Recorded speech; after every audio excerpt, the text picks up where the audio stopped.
धन्यवाद करते हैं। सर्वप्रथम आप सभी का बहुत बहुत आभार। बीते हुए कल में पूर्व प्रसारित, पूर्व सूचित और पूर्व नियोजित यूजीसी इक्विटी रेगुलेशन 2026 को लागू करने के संदर्भ में एक प्रोटेस्ट का आयोजन जो अपना दल कमेरावादी के तत्वाधान में किया गया था और जिसके सापेक्ष रेलवे स्टेशन चारबाग से हमें मार्च करते हुए विधानसभा की तरफ आना था। आप सभी ने देखा कि किस प्रकार से भारतीय जनता पार्टी की सरकार, भारतीय जनता पार्टी के प्रशासन ने तमाम बल लगा करके हमको रोकने का प्रयास किया। जहां पर लगातार हम उनसे ये मांग करते रहे कि हमारा मार्च बहुत ही व्यवस्थित होगा, सिर्फ अपनी मांग हम पहुंचाना चाहते हैं और ऐसे में आप ये बैरिकेडिंग हटाएं, जिसके सापेक्ष हम लगभग वहां पर एक लंबे अंतराल तक इंतजार भी करते रहे। लेकिन जो प्रशासन रहा भारतीय जनता पार्टी का, उनकी बातचीत से, उनके जो एक्शंस थे उससे इस बात को कहीं से भी नकारा नहीं जा सकता कि वो प्री सेट माइंड से थे कि वो चलने देंगे ही नहीं, वो प्रदर्शन को प्रदर्शन का रूप या प्रोटेस्ट का रूप लेने ही नहीं देंगे। और ऐसे में बात ये कही जाती है कि every action has a reaction.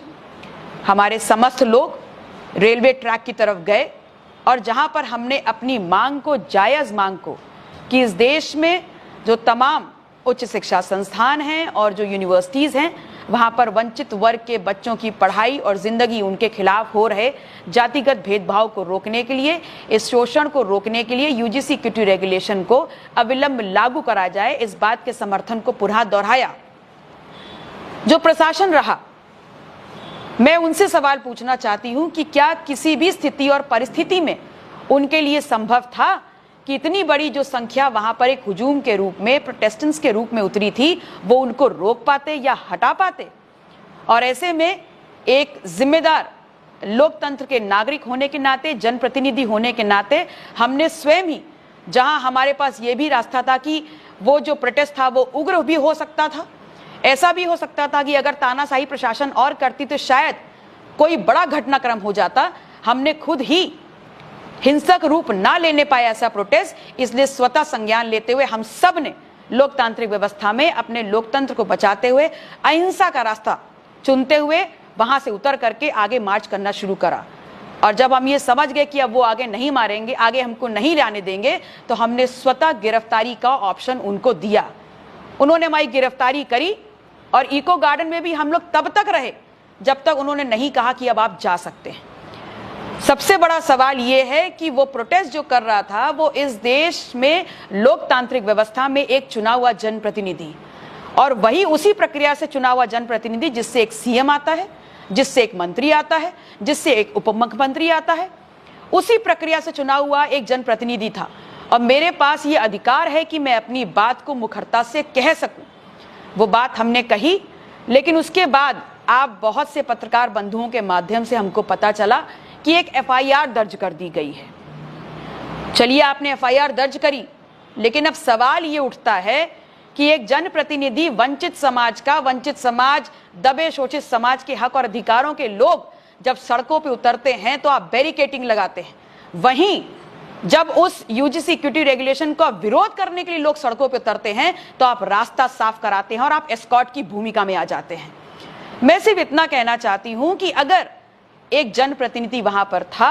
जो अपना प्रोटेस्ट कर रहा था, तो ये बताइए, अगर ये आपराधिक था तो अभी कुछ दिन पहले विधानसभा जैसे संवेदनशील और बहुत ही ज्यादा प्रोटेक्टिव एरिया में, अभी जब कुछ दिन पहले तमाम विपक्ष की राजनीतिक पार्टियों के झंडे और उनके नेताओं के, बल्कि लोकतांत्रिक व्यवस्था में सबसे, एक सूबे की सबसे उच्च कुर्सी पे बैठने वाले पूर्व मुख्यमंत्री के भी अगर पुतले का दहन किया जाता है तो क्या वो अपराध की श्रेणी में नहीं आता? अगर भारतीय जनता पार्टी और भारतीय जनता पार्टी का प्रशासन इतना ज्यादा लॉ एंड ऑर्डर मेंटेन करना चाहता है तो बताएं, उन्होंने जहां जहां प्रदर्शन किया है वहां पर कितने लोगों के खिलाफ एफआईआर दर्ज हुई है? और रही बात कि हमने क्या किया, गलत या सही किया, जो एफआईआर हुई वो कितनी गलत और कितनी सही, तो इस प्रदेश की जनता, इस देश की जनता देख रही है, वंचित वर्ग देख रहा है। मैं उसका निर्णय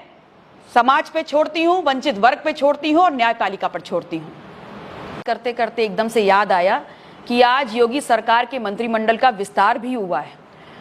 तो वो तमाम पिछड़ों, दलितों के नायक और हमारे भाई जिनको आज मंत्रिमंडल में जगह मिली है,